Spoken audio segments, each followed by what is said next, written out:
बहुत समय पहले की बात है। त्रिकालदत्त नाम का एक क्रूर और शक्तिशाली जादूगर एक घने जंगल के बीच एक काले महल में रहता था। वह अपने जादुई करतबों और निर्दयी स्वभाव के लिए जाना जाता था। लोग उससे इतना डरते थे कि उसकी गुफा के आसपास भी जाने की हिम्मत नहीं करते थे। त्रिकालदत्त को अपने जादू पर बहुत घमंड था। उसे लगता था कि वह अमर है और कोई भी उसे हरा नहीं सकता। लेकिन उसकी एक कमजोरी भी थी। उसकी सारी जादुई शक्तियां एक विशेष क्रिस्टल में बंद थी, जिसे उसने खुद एक रहस्यमयी गुफा में छुपा दिया था। ये क्रिस्टल उसकी ताकत का सूत्र था। लेकिन त्रिकालदत्त इतना घमंडी था कि उसने अपनी शक्तियों को छिपाने के बाद जगह याद रखने की जहमत नहीं उठाई।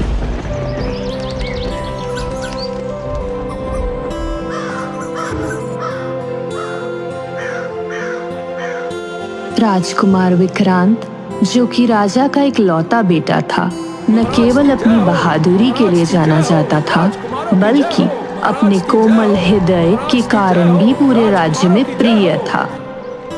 विक्रांत का रोज का नियम था कि वह अपने राज्य का दौरा करते, लोगों की समस्याएं सुनते और उनकी मदद करते। लेकिन त्रिकालदत्त की नजर राजकुमार पर पड़ी। ये राजकुमार इतना दयालु और बहादुर क्यों है भाई? सब इसकी प्रशंसा क्यों करते हैं?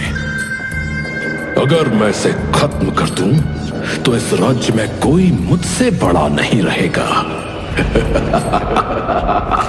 त्रिकालदत्त ने अपनी जादुई किताब खोली और एक ऐसा मंत्र पढ़ा जिससे वह अपना रूप बदल सकता था।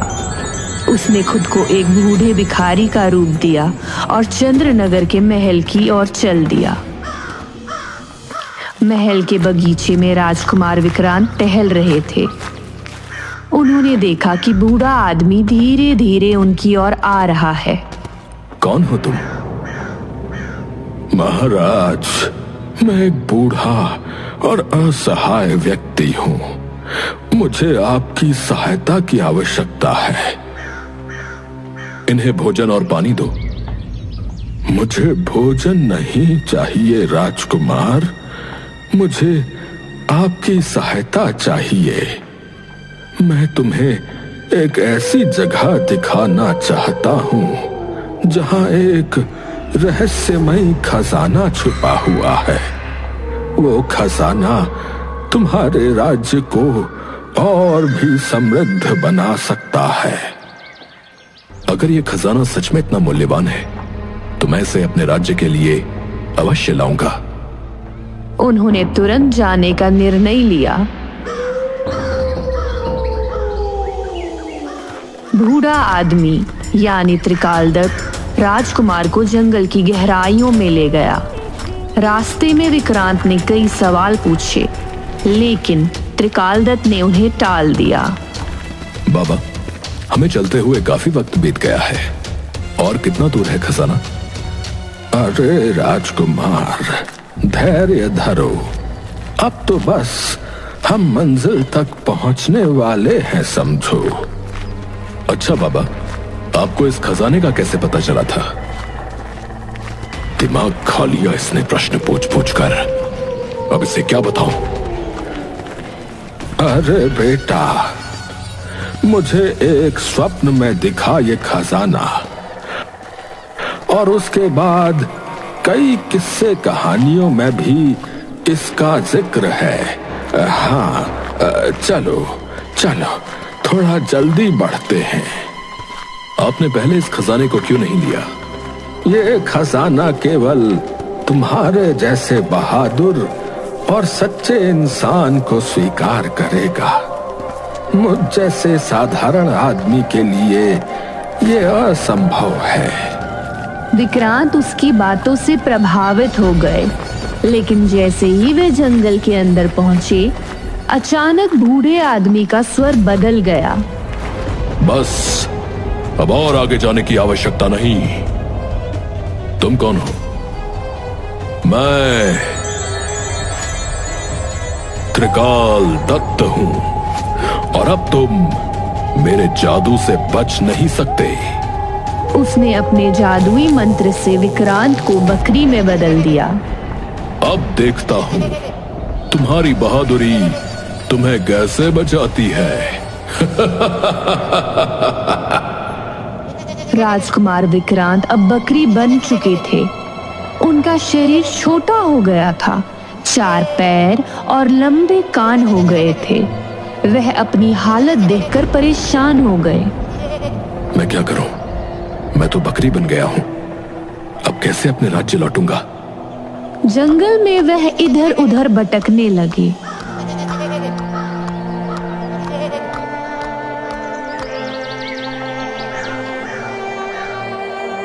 कुछ दिन बाद वह भूखे प्यासे और कमजोर हो गए। एक दिन गांव के कुछ लोग उन्हें पकड़ने के लिए दौड़े। अरे कितनी मोटी बकरी है, इसे बेच देंगे, अच्छा पैसा मिलेगा। विक्रांत को अपनी जान बचाने के लिए भागना पड़ा। अब ये क्या मुसीबत है? भागो राजकुमार, नहीं तो तुम्हारा कीमा बनाकर खा जाएंगे ये। वह दौड़ते दौड़ते जंगल के और गहरे हिस्से में पहुंच गए। जंगल के गहरे हिस्से में एक झरने के पास उन्होंने पानी पीने के लिए रुकने का फैसला किया। हाय राम, जान बची तो लाख हो पाए। बहुत थक गया हूं, रुककर जरा जलपान किया जाए। जैसे ही उन्होंने झरने के पास कदम रखा, एक चमकीली रोशनी उनके सामने प्रकट हुई। अरे, ये इतना तेज प्रकाश कैसा है? मेरी तो आंखें नहीं खुल रही। वह एक परी थी। उसका नाम आर्या था। वह सुंदर और चमकदार पोशाक में थी। तुम्हारी आंखें इंसानों जैसी क्यों हैं? तुम साधारण बकरी नहीं लगते। मैं बकरी नहीं हूँ, मैं चंद्रनगर का राजकुमार हूँ। त्रिकाल दत्त ने मुझे इस रूप में बदल दिया है। आर्या ने उनकी बात ध्यान से सुनी और कहा, त्रिकाल दत्त बहुत खतरनाक है, लेकिन अब वह अपनी सारी जादुई शक्तियां खो चुका है। मुझे पता है कि उसने अपनी ताकत एक क्रिस्टल में छुपाई है। अगर हम वह क्रिस्टल ढूंढ ले तो न केवल तुम्हें तुम्हारा असली रूप मिलेगा, बल्कि हम त्रिकाल दत्त को हमेशा के लिए खत्म कर सकते हैं। तो देर किस बात की? हमें जल्दी ही उस क्रिस्टल को ढूंढना होगा। आर्या और विक्रांत ने मिलकर गुफा की खोज शुरू की। वह एक गहरी खाई के पास पहुंचे। पुल की रक्षा एक राक्षस कर रहा था। अगर तुम्हें ये पुल पार करना है तो मेरी पहेली का जवाब दो। ऐसी चीज क्या है जो हमेशा आगे बढ़ती है लेकिन कभी पीछे नहीं जाती? समय। राक्षस ने उन्हें जाने दिया।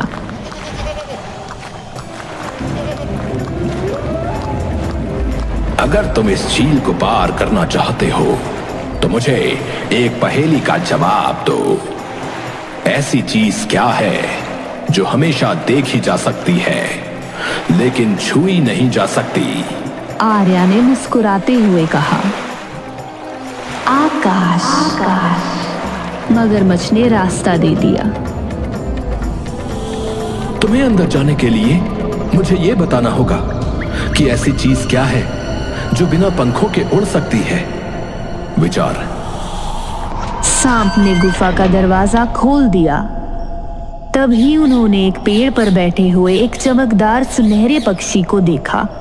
वह पक्षी इंसानों की भाषा बोल रहा था। तुम कौन हो और यहाँ क्या कर रहे हो? विक्रांत ने अपनी दुख भरी कहानी सुनाई। मुझे पता है कि तुम कौन हो। तुम चंद्रनगर के राजकुमार हो। मुझे यह भी पता है कि त्रिकाल दत्त ने अपनी शक्तियां एक गुफा में छुपा कर रखी हैं, लेकिन वो गुफा इतनी आसानी से नहीं मिलेगी। तुम्हें इसे ढूंढने के लिए जंगल के 4 पहरेदारों को पार करना होगा। तुम मुझे इन पहरेदारों के बारे में कुछ और बता सकते हो? मैं केवल इतना बता सकता हूं कि हर पहरेदार तुमसे एक प्रश्न पूछेगा। अगर तुम सही जवाब दोगे तो तुम्हें आगे बढ़ने दिया जाएगा, लेकिन अगर तुम जवाब नहीं दे सके तो तुम कभी वहां तक नहीं पहुंच पाओगे। अगर तुम कभी फंस जाओ तो ये मंत्र पढ़ना, ये तुम्हारी थोड़ी मदद करेगा।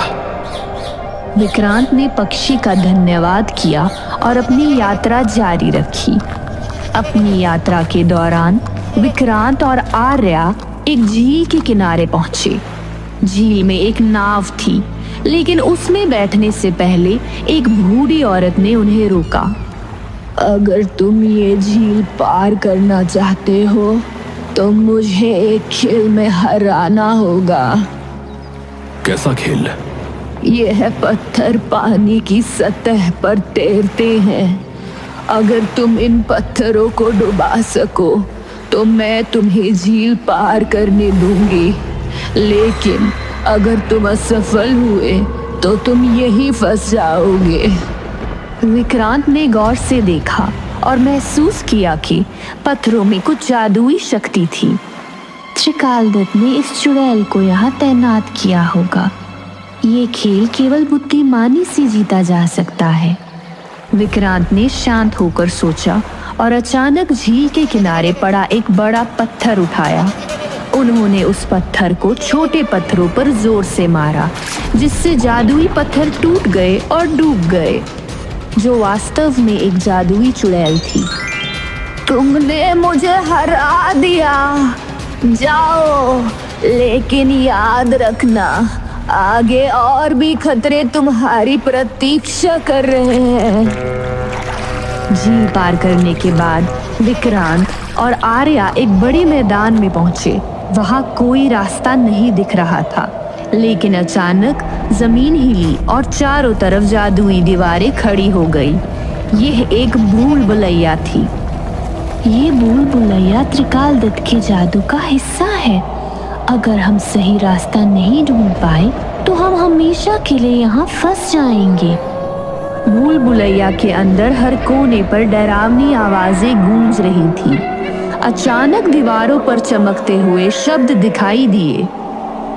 अगर बाहर जाना चाहते हो तो बताओ। मैं घड़ी की तरह चलता हूँ, पर घड़ी नहीं हूँ। मैं समय बताता हूँ, पर मेरे पास सुइयां नहीं है। मैं क्या हूँ? सूरज। जवाब सही था। दीवारें हिली और एक दरवाजा खुल गया। जैसे ही वह दरवाजे के पास पहुंचे, भूल भुलैया गायब हो गई और वह एक पहाड़ के तल पर पहुंच गए। अब उनकी यात्रा का सबसे कठिन हिस्सा शुरू हुआ। पहाड़ की चोटी पर वह गुफा थी जहां त्रिकालदत्त ने अपनी शक्तियां छुपाई थी, लेकिन पहाड़ के दरवाजे की रक्षा एक विशाल राक्षस कर रहा था। कोई भी इस पहाड़ पर चढ़ नहीं सकता। अगर तुम मुझे हरा सको तो मैं तुम्हें जाने दूंगा। यह राक्षस बहुत ताकतवर है। हमें इसे सीधे नहीं हराना चाहिए। हमें चालाकी से काम लेना होगा। तुम इतने बड़े हो और तुम्हारे जैसे ताकतवर राक्षस को हराना नामुमकिन है, लेकिन क्या तुम मुझसे एक दौड़ में जीत सकते हो? तुम एक छोटी सी बकरी हो। मैं तुमसे तेज दौड़ सकता हूं। विक्रांत ने एक लंबी दौड़ की योजना बनाई। चलो, हम इस पहाड़ के चारों ओर दौड़ लगाते हैं। जो पहले वापस आएगा वो जीतेगा। राक्षस ने दौड़ना शुरू किया, लेकिन विक्रांत और आर्या ने एक छोटा रास्ता चुना और गुफा के पास पहुंच गए। राक्षस जब तक वापस आया तब तक दरवाजा खुल चुका था। राक्षस को धोखा देने का एहसास हुआ, लेकिन तब तक बहुत देर हो चुकी थी। गुफा के अंदर प्रवेश करने के बाद विक्रांत और आर्या ने देखा कि गुफा के बीचों बीच एक चमकता हुआ क्रिस्टल रखा था, लेकिन जैसे ही वह उसे छूने की कोशिश करते, गुफा में चारों ओर से त्रिकालदत्त की आवाज गूंजने लगी। तुमने यहाँ तक पहुँचने की हिम्मत कैसे की? उसने प्रेतों का एक समूह गुफा में भेजा। वह प्रेत हवा में उड़ते हुए विक्रांत और आर्या पर हमला करने लगे। आर्या ने अपनी जादुई शक्तियों से प्रेतों को रोकने की कोशिश की, लेकिन उनकी संख्या लगातार बढ़ती जा रही थी। विक्रांत ने अपने आसपास देखा और गुफा में रखे एक बड़े शीशे को प्रेतों की तरफ घुमाया। प्रेत जैसे ही शीशे में देखे, वे तुरंत गायब हो गए। तुम्हारे प्रेत अब तुम्हारी सहायता नहीं कर सकते त्रिकाल दत्त। त्रिकाल दत्त ने खुद गुफा में प्रवेश किया और क्रिस्टल को बचाने की कोशिश की, लेकिन विक्रांत और आर्या ने मिलकर उसकी छड़ी तोड़ दी। जैसे ही छड़ी टूटी, त्रिकाल दत्त की सारी ताकत खत्म हो गई। नहीं। त्रिकाल दत्त, जो अब क्रोधित और भयभीत था, गुफा के अंदर चारों ओर मंडरा रहा था। उसकी चमकती हुई आंखें गुफा में जलते अंगारों जैसी दिख रही थी। तुमने मेरी शक्तियों तक पहुंचने की हिम्मत कैसे की? तुम दोनों मुझे हरा नहीं सकते। मैं त्रिकाल दत्त हूँ, जो अमर है। त्रिकाल दत्त ने अपनी शेष बची ऊर्जा से एक बड़े धुएं का गोला बनाया और उसे विक्रांत और आर्या की तरफ फेंका। गुफा के अंदर हलचल मच गई, जैसे पूरा पहाड़ हिलने लगा हो। आर्या ने तुरंत अपनी जादुई छड़ी उठाई और एक अदृश्य डाल बनाई, जिसने त्रिकाल दत्त के हमले को रोक दिया, लेकिन डाल कमजोर हो रही थी। आर्या ने कहा, विक्रांत, अब समय आ गया है। तुम्हें क्रिस्टल को छूना होगा और मंत्र पढ़ना होगा। यही एक तरीका है जिससे हम त्रिकाल दत्त को खत्म कर सकते हैं। विक्रांत, जो अब पूरी तरह आत्मविश्वास से भरे हुए थे, क्रिस्टल की ओर बढ़े, लेकिन जैसे ही उन्होंने क्रिस्टल को छूने की कोशिश की, अगर तुमने इसे छुआ तो मैं तुम्हारे राज्य को तबाह कर दूंगा। तुम्हारा जादू अब खत्म होने वाला है त्रिकाल दत्त। तुम्हारी क्रूरता का अंत आज होगा। उन्होंने क्रिस्टल को अपनी मुट्ठी में कस लिया और आर्या द्वारा सिखाए गए मंत्र को पढ़ा। जैसे ही मंत्र पूरा हुआ, क्रिस्टल से तेज रोशनी निकलने लगी। यह रोशनी इतनी शक्तिशाली थी कि गुफा में सब कुछ हिलने लगा। नहीं, नहीं, ये नहीं हो सकता। मेरी शक्तियाँ, मुझे मेरी शक्तियाँ वापस दो।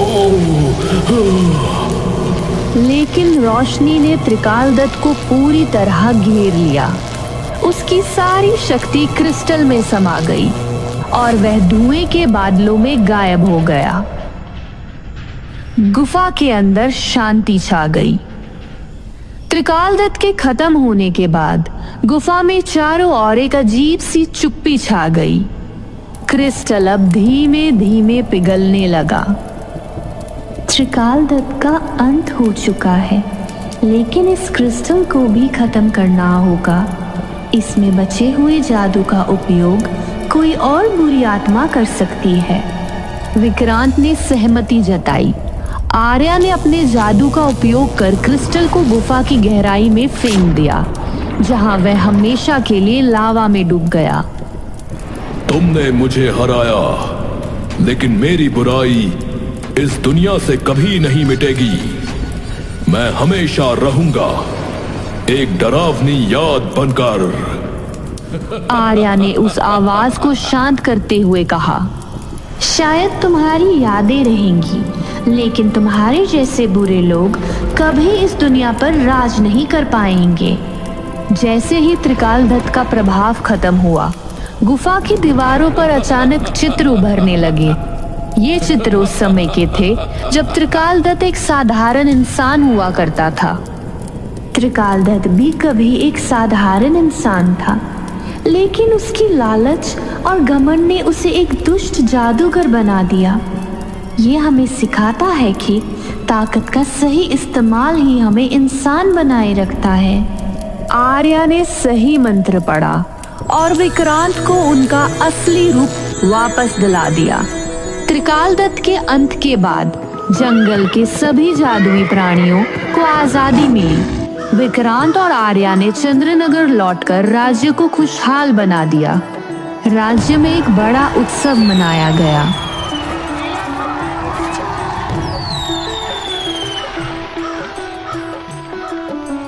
तुमने मुझे और मेरे राज्य को बचाया। मैं तुम्हारे बिना ये सब नहीं कर पाता। यह मेरी जिम्मेदारी थी, लेकिन अब मैं तुम्हारे राज्य का हिस्सा बनकर तुम्हारे साथ काम करना चाहती हूँ। दोनों ने साथ मिलकर राज्य को समृद्ध बनाया और हमेशा के लिए खुशहाल जीवन जिया।